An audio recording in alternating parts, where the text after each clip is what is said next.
It was the contrast between weekdays and weekends that made such an impact on Gary and Lisa Rayner. During the week, they ran a family daycare service where they took care of small children who were dearly loved, wanted and cherished. But on the weekends, when they were crisis carers in the foster system, they saw a very different reality. They also saw how babies and little kids were easy to find placements for. But the teenagers? Happy endings were far rarer as the adolescents were shifted from placement to placement with no stable family influences. The outcomes were bleak, and the reality that these young people face was difficult to comprehend, let alone accept. But even though Lisa and Gary felt overwhelmed by the size of this systematic problem, they couldn't walk away from it.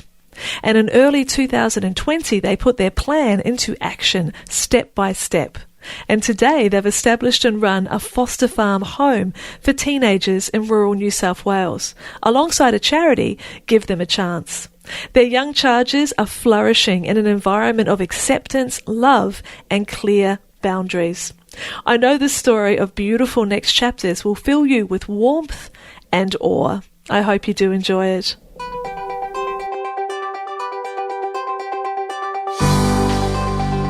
My name is Angela Raspis. I'm a business mentor, author and self-worth educator.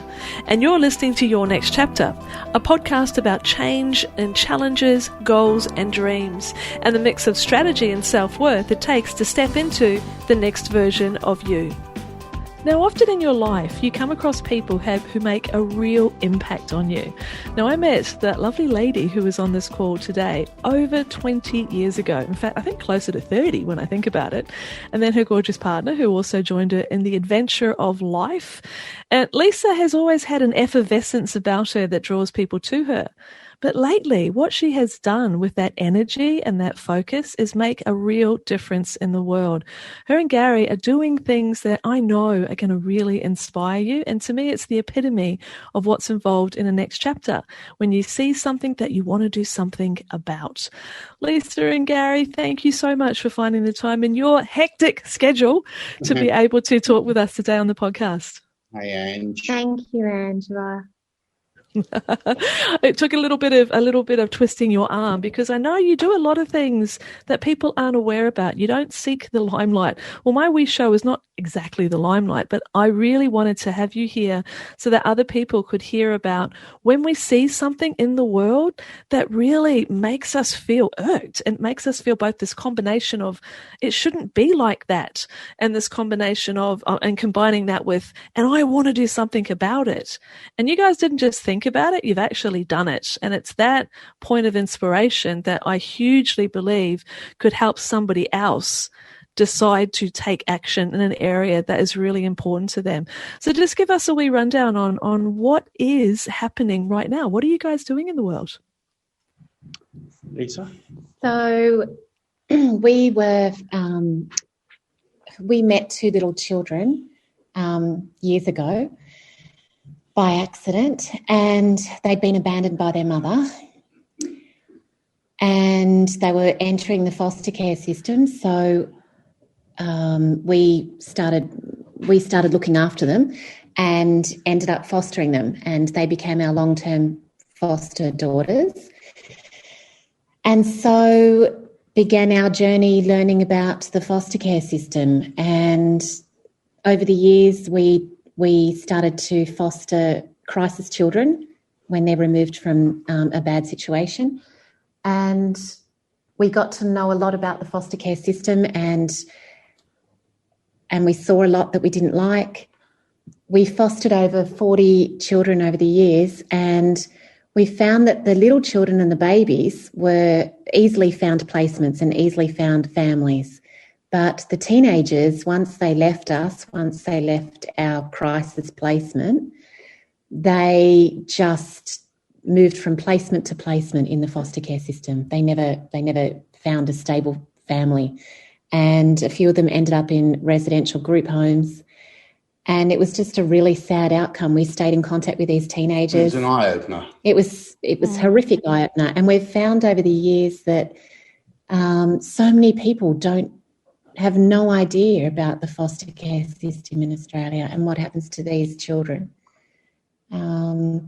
So we decided to do something about it. And it's a tiny little drop in the ocean, what we're doing, but we feel good that we have a strong purpose in life and we're helping kids.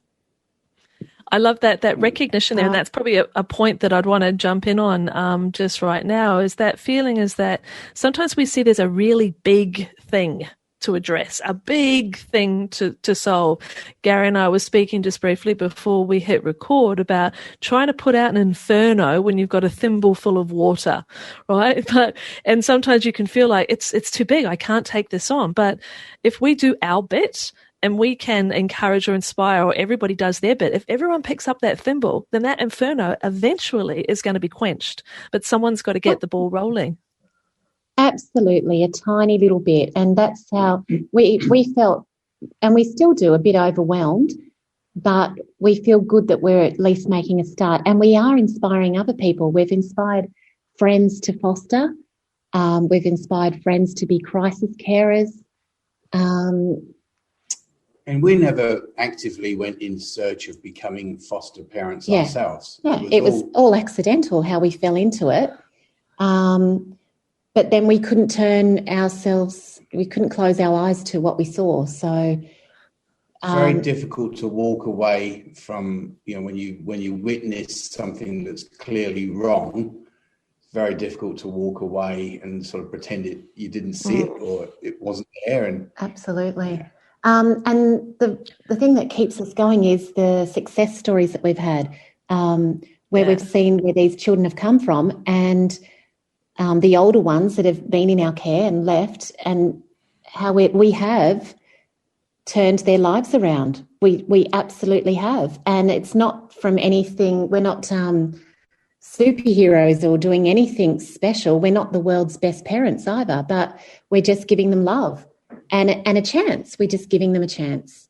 That's why I love the name of the charity that you've set up, of Give Them a Chance. So that's my Kiwi accent. I'm always going to say chance instead of chance, but to give them a chance. That epitomizes what it is that you're doing. So let's just let's delve down a little bit more into the solution that you have created. So talk to us about the home that you've created, and what are the thoughts and what are the components behind that. So that conversation we were having just before, Ange, about being at home, being locked down, that's what really spurred us on to end up where we are now. Thank goodness for COVID. We actually had the time to pursue our dream because we'd been talking about it for about 3 years, talking about it, thinking about it, and not doing it, which is really frustrating, not knowing where to start. And then when we had some time on our hands, we thought, okay, let's just do it. Let's just get started. Let's just chip away at it. And we did. And we followed the signs. I know that sounds really airy-fairy, but as soon as we followed our hearts and our passion and we connected with like-minded people, things just fell into place. And talking to like-minded people led us to other people. They connected with us with other pertinent people, and the synchronicity is incredible. Once you start following your path and it's the right path for you, everything starts flowing on. And even when there's an obstacle, I know because I spoke to you over the past year when I had obstacles, I'd have a few days of banging my head against a brick wall with bureaucracy, and then success after a few days. I'd have a successful day, which spurred me back on. I think what you were saying, sorry Gaz, just for one sec, when you were saying before, Gary, about you're living your purpose now, it's like when we are aligned with that, when we've got purposeful behaviour going on, I think exactly. I've seen it too many times, Lise, where someone has started down in the direction of their dreams and things just seem to turn up. And if you looked, there's a an expression that I read: life is lived forward but understood backwards. And when you turn around and look, you couldn't have made the things happen, but you can see how they all sort of connected together and got you to there. And I think lockdown has spurred a lot of people on. We had that space. We had that space to think and feel and go, you know what? Life can change on a dime. I mean, we all understand that, but then we started to actually live it. And so much admiration for the point that you made was that we just followed the signs and we decided to chip away at it. We didn't try and do the whole thing all at once. We just took those first steps. That's all we need to do, isn't it? Start with a vision and then take those steps. And the amount of times I we said, oh, it's a sign. Even by now, it's incredible. Everything just fell into place, but we were following our hearts and doing a purposeful right thing to do. So I think if you've got all of that on your side, it will all fall into place. And there are going to be obstacles, but we overcame a lot of them, and things just fell into place. Yeah, with a lot of work, but there wasn't the friction. I mean, I think if we are recognizing that everything that we want takes work, it takes action, it takes devotion, but the friction is removed when you're doing the things that are important to you, that do align with your heart. It is easier to find a way through the challenges because you're so committed to this particular outcome. That's why that sense of vision is so important. So what have you created? We're hinting around the corners. Let's get into the nitty gritty. Where are you and what's the experience for the kids? What's going on up there? Okay, so in Sydney we had a daycare centre, and we were from Avalon Beach, and we were looking after very loved, very adored children 5 days a week. And then on the weekends we were having crisis children brought to us from the most horrific circumstances. And the disparity between the two outcomes for these children, that's where we came up with our vision, that we wanted to be looking after the children that really, really, really needed our love, because they had nobody else to love them. So we moved to Yaralba, which is 20 minutes from Ballina Byron Airport, in the hinterland, and it's beautiful. We're on 25 acres. And we've set up a foster farm home for fostered teenagers that haven't got a placement. So they've come from either hotel rooms, accommodation, or they've come from multiple placements of just getting moved around to different crisis carers, and they're about to enter a residential group home. So we've said, bring them here. We now have 8 teenagers here, and they're great. Foster carers are really scared of fostering a teenager because they've been in the system a long time. They've been through so much trauma, neglect, and so they're scary. They're very unknown. They're perceived as damaged. We've got 8 here, and they're just great. They just want to be loved. They just want discipline, boundaries, and love, and attention. And yeah, we're having fun. So what we've tried to create here, Ange, is a mum and dad family sort of scenario. Yeah. Where the kids who have had no or very little guidance, we're passing our knowledge and sharing our love to them. And they've got brothers and sisters. Yeah. Yeah. And they've got consistency, I guess, and that feeling of belonging. I mean, Brené Brown is one of my favourite, way showers in the world. And she says the difference between fitting in, having to change yourself to suit the circumstances, that's not sustainable. But if you're somewhere where you belong just by being you, then your sense of self-worth and your sense of, worthiness and potential, it's exponential. It doesn't have to be a big thing, as you've just described, boundaries and discipline and love and attention. That's all we need to feel like we belong. Absolutely. And trying to have some emotional connection. These kids have never had emotional connections to anyone because they've been moved on too quickly. And of course, if they do end up in a residential group home, they're manned by youth workers on rotating shifts. There's no emotional connection. There's no mum or dad. There's no family environment. And these kids crave that. I mean, all kids crave that. So that's a key one, isn't it? Because I know you've spoken to me, on a friend level in the past about, some of the horror stories, to be completely honest, that come from or can come from that group home environment. But I think you've just hit the nail on the head there to help me understand and to help our listeners understand. It's that lack of continuity of emotional care. There's no opportunity for connection. And I guess they can't risk getting connected to the carer that does turn up, because next time it could be someone completely different. Exactly. Absolutely. And they're left to their own devices a lot.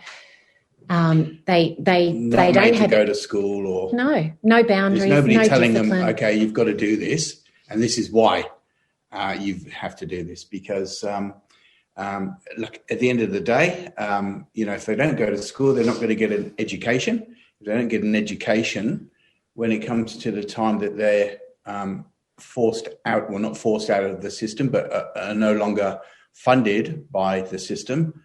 What then? They inevitably can't get a job, and then will go and steal something and end up in prison. So they become a product of the system for their entire life. Absolutely. And I know the stories that you've shared. And so what I'm hearing is that there's an expectation, if you're in the system, for compliance. Just do as you're told because I said it, as opposed to, reasoning behind it, which it sounds as though that's what you're giving the kids as well. It's like, yes, it's a no, or yes, it's a yes, but this is the reason why. So again, you're giving that opportunity for that connection and that understanding. Exactly right, but okay. More to that is what we're setting up here in particular is a learning centre as well, where we teach these kids our skills, and that might be my trade long time ago is cabinet maker, and so we're fortunate enough to have a big shed where we're setting up a workshop, so I can pass on my skills to these kids, that potentially could help them, build furniture or, get a job for a furniture builder or something, because, a lot of them have missed out on a lot of education. And so they're always going to be in that catch-up mode. So what we've also, surrounding us are beautiful elderly farmers. There's orchards all around us. So we've got a little bit of a village here, and the older generation here are helping us. We've got retired school teachers that are tutoring the teenagers that have missed a lot of schoolwork. They're tutoring them. We've got a retired mechanic who's running mechanical workshops here. We've got a farmer who's teaching the kids about, driving the tractor and looking after the cattle. We've got cows, goats, horses, dogs. Each child's got a pet, so they've got a bit of ownership and somebody to look after. It's just all really old-fashioned parenting that we're doing, and it seems to be working. These kids are really happy and settled and secure. Yeah, that security is a huge part. That need to build trust, which would have been, so missing in the past. What I'm hearing again is you're helping these kids develop self-efficacy and feeling empowered and feeling as though they now have choices and options because they're beginning to value themselves, which probably was, how interested I am in the concept of self-worth. Well, it was probably really, disconnected. They were disconnected from their own value and their own worth, and you're gifting it back to them. The question that keeps coming up, Lisa, is all of these choices and decisions that you're making and the things to put in place for the kids and connecting, with your own village there. I mean, no one gave you a blueprint, said, here you go, here's how you can sort this out. Where did this come from? Is this just following your heart? Because I love this, how you just keep putting these pieces in, which make the puzzle and the mosaic even richer. So, as I said, no one gave you a blueprint. How did this all come about? You know what? This is what we're talking about with this synchronicity. This is us following our heart Absolutely. Kids love grandparents. They love mentors. They love role models. They love learning. These children they've experienced the worst of humankind. Some of them, the men mainly, unfortunately, that they've encountered haven't been great. But these neighbours and people that we've met around here, we haven't gone out of our way to ask them for help. They've all volunteered. And it's giving those people a purpose as well. Yeah. The retired farmers and neighbours and school teachers here, they're loving it. So the teenagers are helping them as much as what they're helping the teenagers. There's that beautiful it's like a symbiotic relationship. It's helping both ways. And you just put a light bulb went off in my head. I was thinking, oh, aren't they so generous? Aren't they so kind? Well, yeah, but they're also, it's a reciprocal arrangement. They're giving, but they're also receiving. Absolutely, totally. And we've also got, some of them are teaching the children how to cook, and then the children are cooking for them. Recently, one of the farmers was in hospital and came home, and so now some of the girls are cooking for them. So it's all about learning to be kind to other people as well. So, and helping, and these kids just love getting some praise. They've never had it before. So recognition, all of that. And we have a saying, Ange, and it's just such a cliche, but I will say one team, and they will say one dream. Oh, God. Love it though. Love it. Because that's that everyone feels united. When we're united with something, there is a sense of desire to be a part of something bigger than ourselves. I really believe that's an innate human need. And that's a need. You're feeling all sorts of needs with these kids, but there with your cliche, Gaz, is it makes sense. They're part of something that is bigger than themselves. And that feeling, you could, even now talking about it, I can almost feel how those kids must feel to suddenly be seen and heard and understood and valued. That's precious. The best part of that, and when we see it, is when a new kid arrives. And all the other kids, the toughest kids that have arrived here, and they're tough, they're rude, they're sassy. And slowly they begin to feel safe and secure. And then a new kid arrives, and they're so loving and helpful with the new kid. That is so rewarding, so rewarding. And what we say to these kids from day one when they arrive is, you're here for as long as you like. We're not going to get rid of you. You can be as rude as you like. We're not going to get rid of you. We're not going to give up on you. And we have to say that. We probably say it every day for weeks to let them know, you can keep pushing back. You can be as rude as you like. We're not going to give back up on you. We're not kicking you out. But there will be consequences, obviously. Yeah. And there's a big difference between consequences and just being booted. That feels like one of the definitions of unconditional love. Like, you don't have to be a certain way to be loved. We love you anyway. Exactly. There are consequences, because we live in a world where there are consequences for our actions, but you're not judged as an individual by them. Like, what is it? Love the person, but not the action, and so you can turn them around over time. Exactly. And the consequences aren't, harsh, horrible punishments. They're just that maybe they just don't get a treat that that everybody else gets that day. Something, just basic stuff. Could be just an ice cream. Yeah. Oh, I would have hated missing out on ice cream. That's for sure. It's just, yeah. So what's your, okay, so we've got these kids coming through, they're staying with you for an extended period of time, they're starting to feel safe, they're starting to trust, they're starting to value themselves. So suddenly options become available to them that just were not there if they were in the normal system. So what are your hopes for the kids when they do come through the other side? What are you seeing? Okay, we want them to be working, functioning members of society, helping people, earning an income, being educated. So mostly we're really working on their education, and each of these kids have to learn in different ways because of what they've been through. So we've connected them with teachers best suited to their individualness.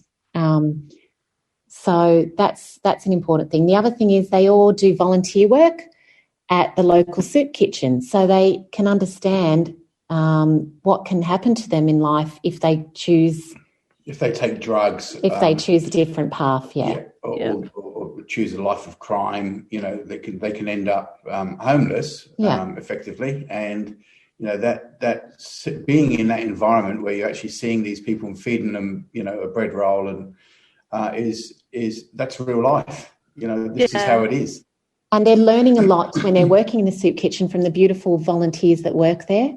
They're also all getting part-time jobs now on local orchards out in nature and working for really lovely farm mentors. So they're earning money, they're saving money, they're able to buy themselves treats.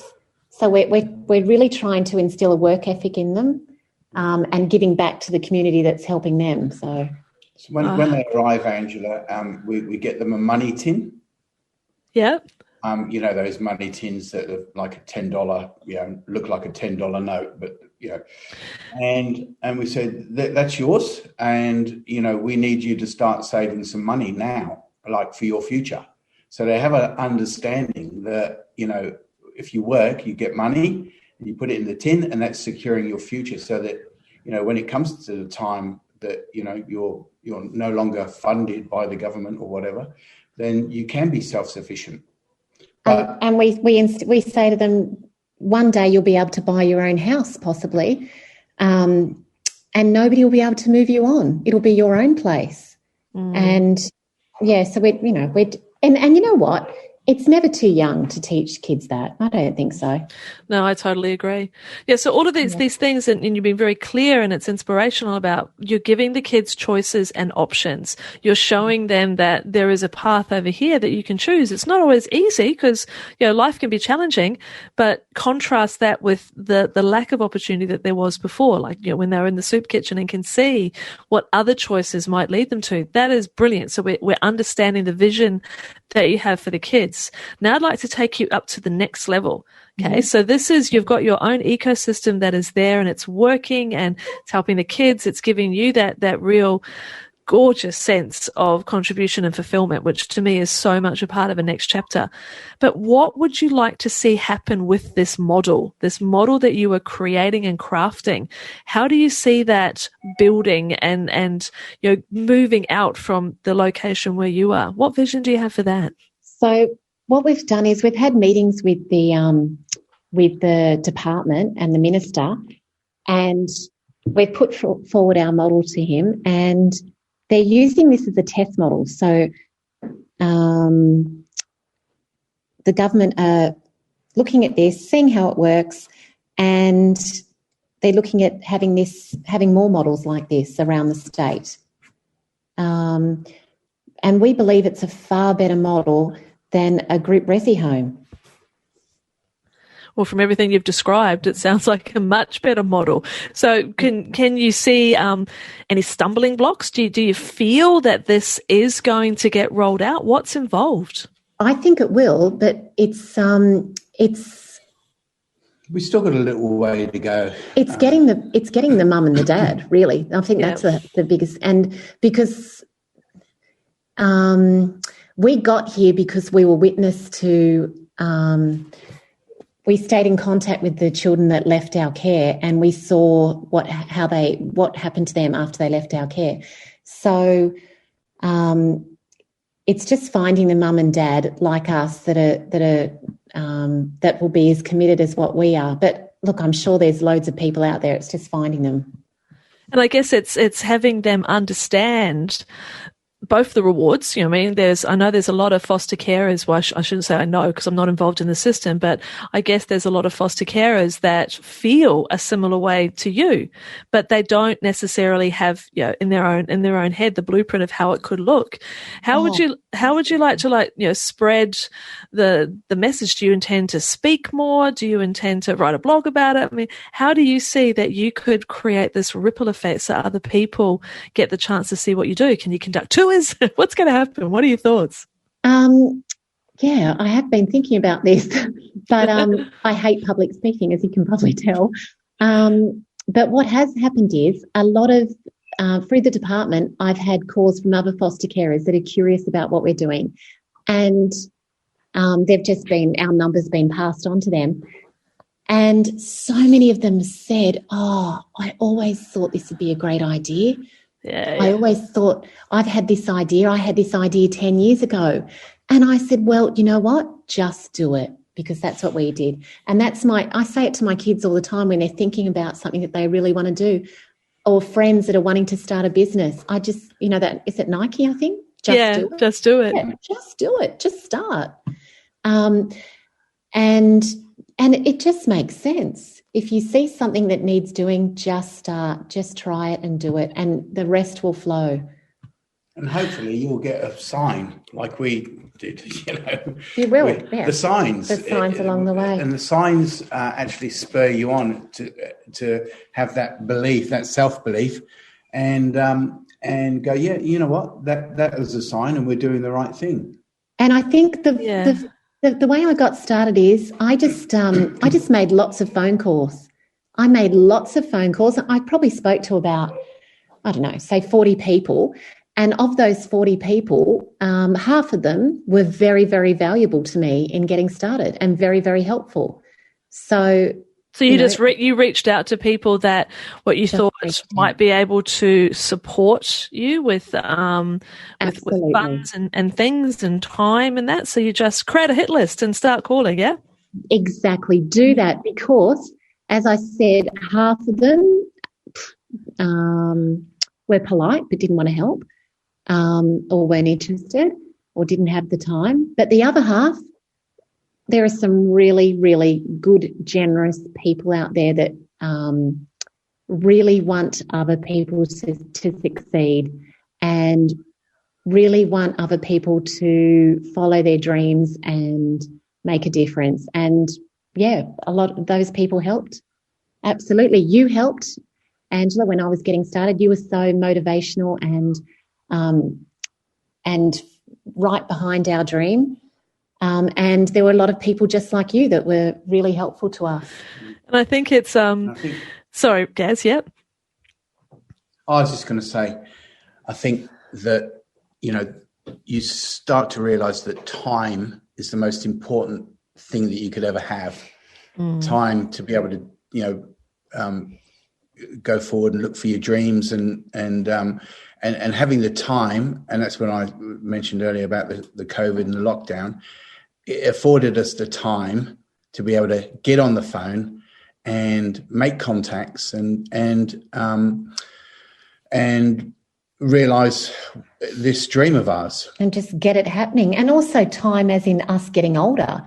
And how long do you wait before you start living the life that you want to live?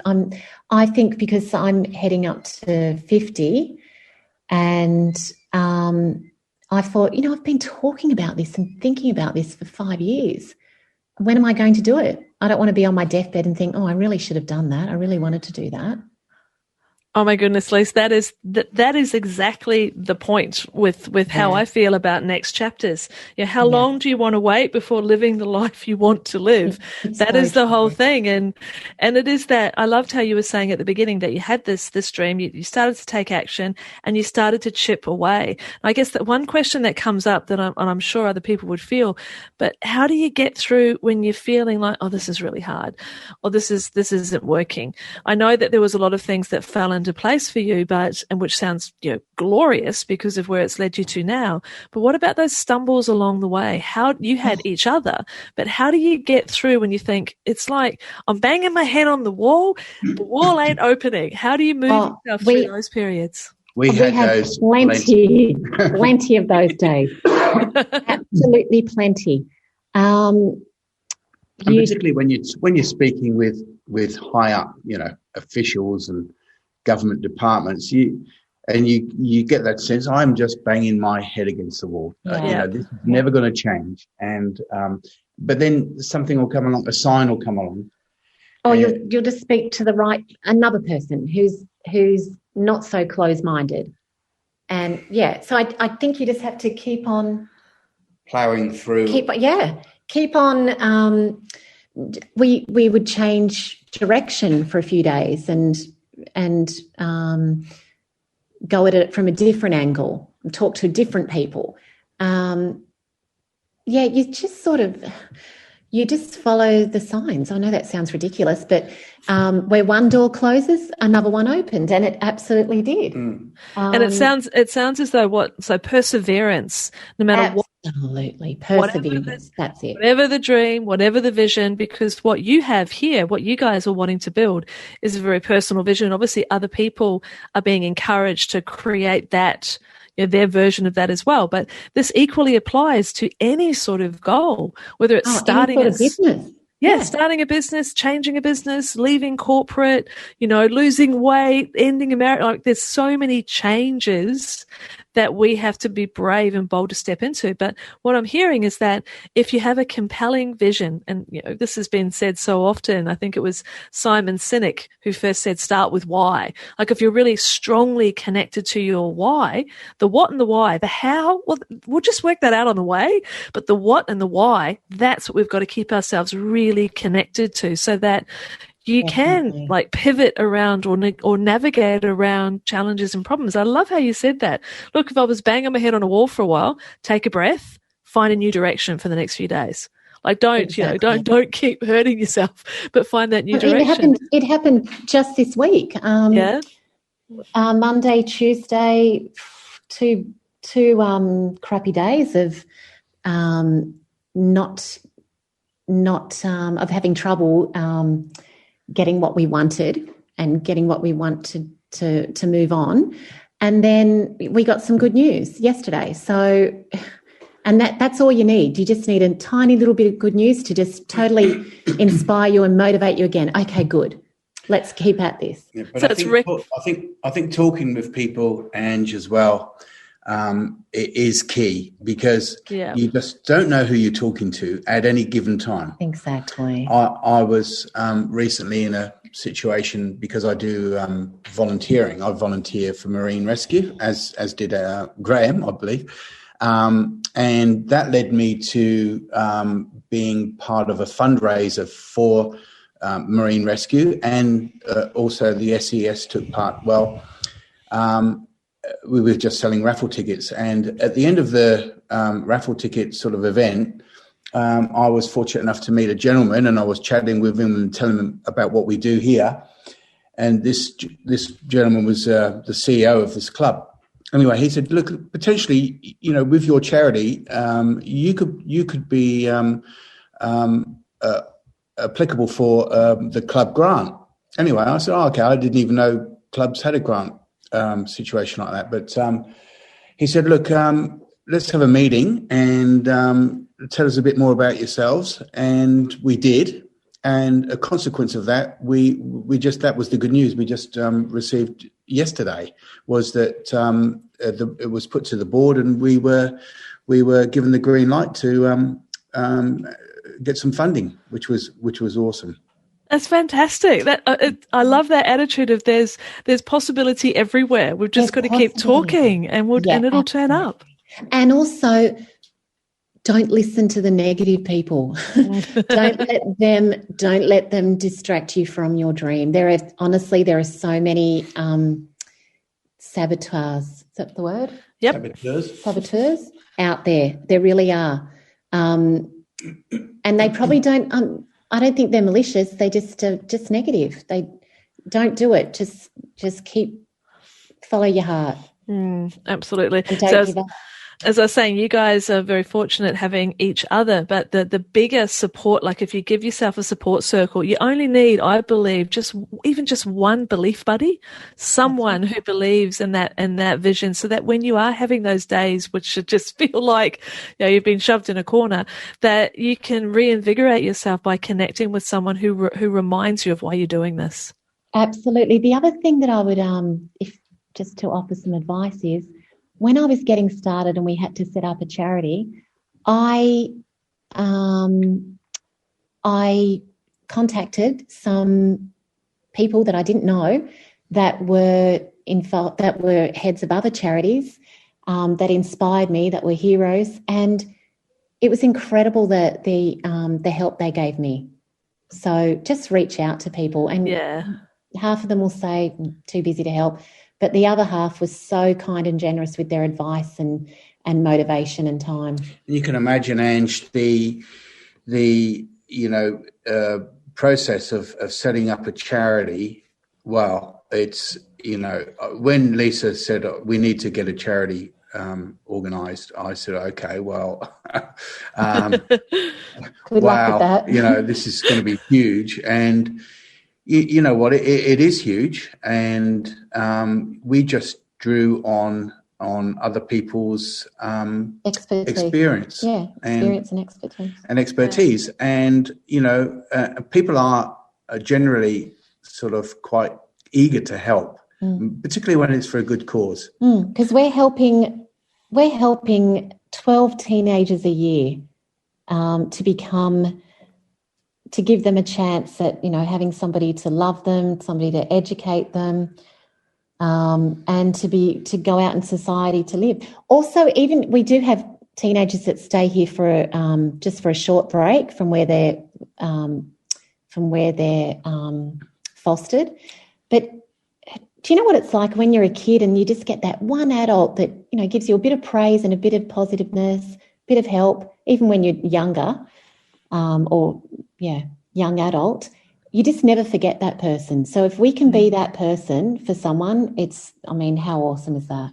Yeah, we all remember somebody in our past that managed that for us. There's people that stand out in my memory as well. Well, guys, this idea, I guess, as we're drawing this conversation full circle, that concept of don't be afraid to ask for help. You don't have to have all the answers. You don't have to be an island. You can reach out. And if you're, again, strongly connected to that what and the why, then some of that fear can be put to one side, that reticence to ask for help or to reach out. Because there's an expression I use, which is Goscop.